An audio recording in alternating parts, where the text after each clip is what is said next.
Military pay is better than you think, and it's largely because no one understands how we get paid. And I don't mean the physical act of getting paid, but I mean how that income comes in, what's taxed, what's not, what benefits we have, and life is great because I started to improve my financial IQ, and now I'm trying to help you do the same. The very first thing you need to understand, and I'm going to flash up an old leave and earning statement LES from when I was in the service. This was when I think I was a staff sergeant at this point, but this was not my last command, so I had at least one more pay raise before I exited the service.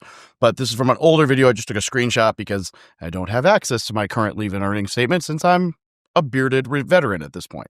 And I want to show you and draw your attention real quickly to just the basics, which is you get a base pay or a basic pay, and then you get allowances, which are like basic allowance for sustenance, basic allowance for housing, cost of living allowance. Allowances and base pay are treated very differently. And here's the largest distinction. Basic pay is your actual W-2 taxable income salary. When you receive your W-2 in January, that is your base pay from the previous year.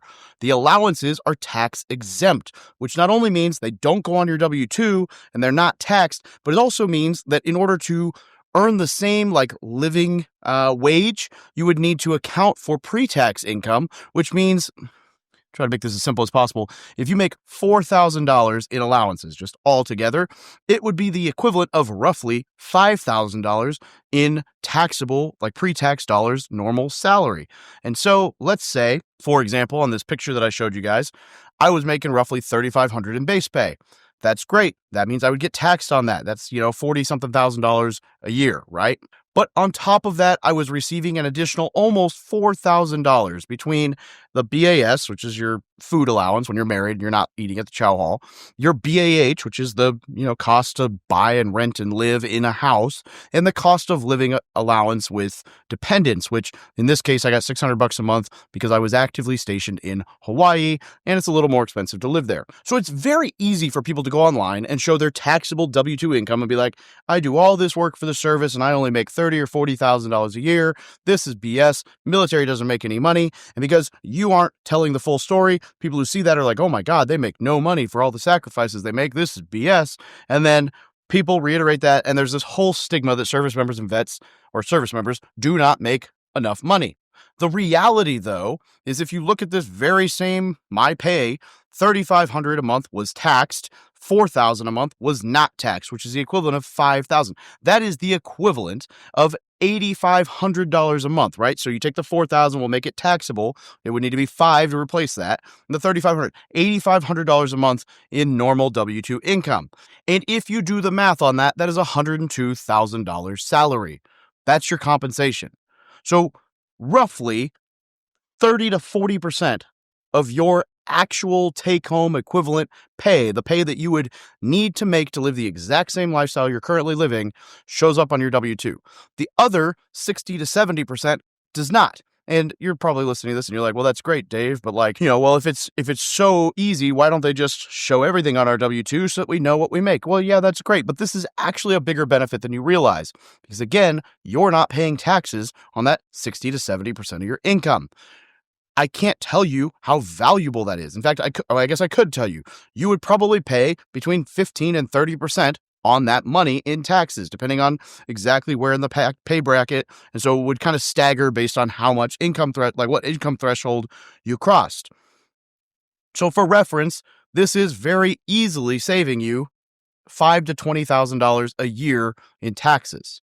Now, I don't know about you, but I'd rather keep the extra $5,000 to $20,000 a year in my pocket than pay it in taxes. And you're like, well, yeah, that's great, Dave, but I don't get to pocket BAH. You could, if you watch my content on using the VA loan to house hack, which, we're happy to talk about. You can hop on one of the webinars or go to the YouTube channel and check it out. Well, that's great, Dave, but I don't get to keep my housing or my food allowance because I have to spend it on food to keep my family alive. Well, in what world do you not pay money out of your salary to buy food to keep your family alive? That's a moot point. Oh, well, that's great, Dave, but the cost of living allowance just goes to the cost of living. Again, it goes to your cost of living. It is all factored into your lifestyle, right? So just know and understand that the basics of how your pay works. You're not a victim. You're not making no money by intentionally letting your W-2 show less income and being taxed on less income by the very large chunk of your salary being allowances, right? They are doing you a favor by you paying less in taxes. That's why it exists this way. It is wonderful. And I haven't even mentioned on this your medical, your dental, your GI Bill, your tuition assistance, your, all the other benefits that you get and intangibles wrapped into this pay. So this is $102,000 a year that you would need to live your current lifestyle minus healthcare, minus dental care, minus college tuition being paid for, minus a grant for 4 years free college that you can transfer your, dependents down the road if you stay long enough, minus all of these other intangible benefits, life insurance, whatever, thrown at you. So realistically, as a young staff sergeant making, showing around $40,000, $44,000 a year on his taxes, I was probably making closer to 112 to 130 or 112 to 120, we'll call it. All right. There was a significant chunk of my pay that didn't show on my W-2. And so I'm very passionate about teaching people a little bit about how to read this because I hate the stigma that service members and vets don't get paid enough. Because realistically, 99 times out of 100, 9 times out of 10, if you want to be a little bit less dramatic, it's simply that you're just not good with your money. Show me your bank account and I can show you your priorities. Show me your budget. I can show you priorities. You can't drive a $60,000 car that you don't need on a 25% interest and bitch that you're not getting paid enough because you could have bought a much cheaper car in cash that would have been just fine. And you might not have looked as cool, but it would have been a lot cheaper. Maybe don't spend your money on things that depreciate or bring you no value down the road. And I'm not saying you should live a boring, frugal, miserable life. I don't believe in that. But buy things, save up a little bit buying cash rather than opening recurring lines or, financing or whatever that ultimately tax your bottom line. Be smart with your money. And then I'll throw this out there too. On this, this $3,015 in BAH that I was receiving, people say, well, that's a ton of money, but it doesn't cover the cost of living in Hawaii. You're right. The house that I lived in Hawaii was at least 3 times nicer than I would have been able to afford with the view of Kailua Bay on my current salary. So yeah, it might have been $3,000 a month to live in this base house, but I was in a 4-bed, 3-bath house overlooking the bay. And if you know anything about the Kailua market, that is a multi-million-dollar house with a great view and a great neighborhood and a secure base and all the things and all the benefits and all the perks that are just completely intangible that would have cost me probably double, if not triple or more what my BAH rate is. So people are like, oh, well, yeah, but you don't get to keep your BAH because of this, but you're getting to live in a house that's 2 or 3 times nicer than what you're actually paying for. Because anywhere else in that part of the world, you'd be paying a whole lot more money. I know BAH, there's a whole lot of people who like to play victim with it because they try to buy or rent a space that's bigger than what they actually need. And again, it just goes back to basic finances. But I'm definitely a fan of taking the power over in your life and not playing this game of woe is me, poor little vet, I'm a victim, and actually being smart with your money. So let's say you're doing all these wonderful things and you finally learn how to use your money and you're investing and all this stuff, and then you get deployed, whether to a combat zone or just a tax-exempt zone, Kuwait, Navy ship, international waters, or combat, whatever, wherever you are tax-exempt. Then you get even more bonuses. And I don't just mean the imminent danger pay or the fact that now your entire W-2 salary is not taxed, which is great because that saves you another probably $5,000 in taxes that year. But on top of that, you're going to get separation pay. You're going to get access to all that tax-free earnings, which means you can contribute to your TSP tax-exempt up front and tax-exempt on the back end using a Roth TSP, which is huge. That is one of the only ways that you can get double tax, no taxes up front, no taxes on the back end contributions. You should absolutely put as much as you possibly can afford to do in there while you're gone.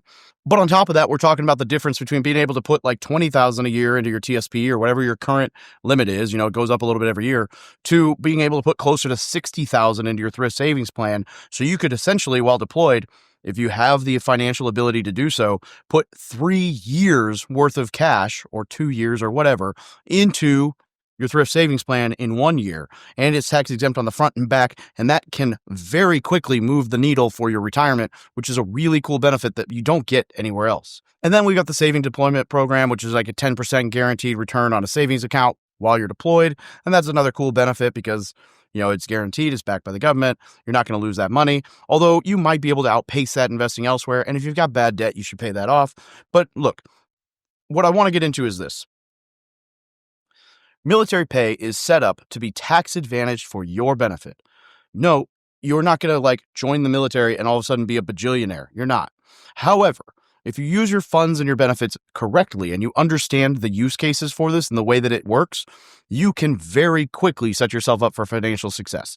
So I just ask you this. If you got something out of this video, whether you learned something about the taxes or you're a little bit better informed about how your statement looks, go check your LES and see, look through it and teach yourself how it works and how much money's really coming in or out. Because what you don't want to do is you don't want to leave the service and think, well, I was making $40,000 a year, so I got a $50,000 job. I'm going to live great.